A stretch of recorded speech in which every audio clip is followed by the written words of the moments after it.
கண்டிப்பாக ஹஸ்பண்ட் ஒய்ஃபாக இருக்க முடியாது மேடம், ஏன்னா அண்டர்ஸ்டாண்டிங் இருக்காது. ஸோ அதனால் தே ஆர் குட் ஃப்ரெண்ட்ஸ். புரிஞ்சுக்கிட்டால் குடும்பம் நடத்தவே முடியாது. புரியாமல் இருக்கிற வரைக்கும் தான் அது இதுவாக இருக்கும். கேமராமேன் ஷாம் காரு அவருடைய எல்லா படத்துக்கும் அவர் தான் கேமராமேன். 2 பேரும் மைண்ட்லேயே பேசிப்பாங்கன்னு நினைக்கிறேன். ஒருத்தர் சொல்லாமல் இன்னொருத்தர் புரிஞ்சுக்கிறாங்க.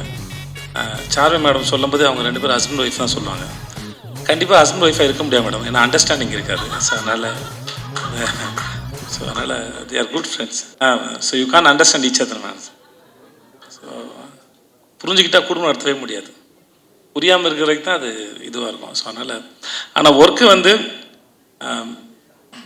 அப்படி ஒரு கேமராமேன் செட்டில் இருக்கிறாருன்னே தெரியாது. எ ஒண்டர்ஃபுல் ஃபென்டாஸ்டிக் கேமராமேன். ரொம்ப பீஸ்ஃபுல்லாக, ரொம்ப அழகாக, பியூட்டிஃபுல்லாக எல்லாருடைய முகங்களையும் ரொம்ப ரசித்து ஃப்ரேம் வைக்கக்கூடிய ஒரு அற்புதமான கேமராமேன் வந்து Shaam sir. And Shaam sir, thank you so much and I am really happy to work with you sir. And then அப்புறம் இவங்க எல்லாரும் பேசினாங்க. இந்த விஷுன்னு ஒரு பையன் பார்க்குறதுக்கு பிரபாஸ் மாதிரியே இருப்பான். நான் அவனை பாகுபலி தான் கூப்பிடுவேன். ஆள் பார்க்க அழகாக இருப்பான், ஆனால் ஒரு அமுக்கு நீ அவன்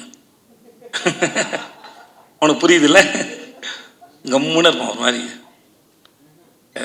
thanks Vishnu, thank you.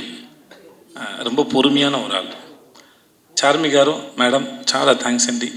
We shouldn't who are going to work with these productions again, we shouldn't have friendship with Charmi గారు because அவங்க வீட்டில் வந்து சாப்பாடு போட்டே சாவடிப்பாங்க. நிஜமாகவே பல முறை அங்கே போனால் நான் சொல்ல, நீங்கள் என்னை வச்சு படம் எடுக்க கூட்டு வந்திருக்கீங்க, நான் ஏற்கனவே கொஞ்சம் பூசின மாதிரி இருப்பேன், நீங்கள் இன்னும் பூசி விட்டிங்கன்னா அப்புறம் அடுத்தலாம் வேலை பார்க்கணும்,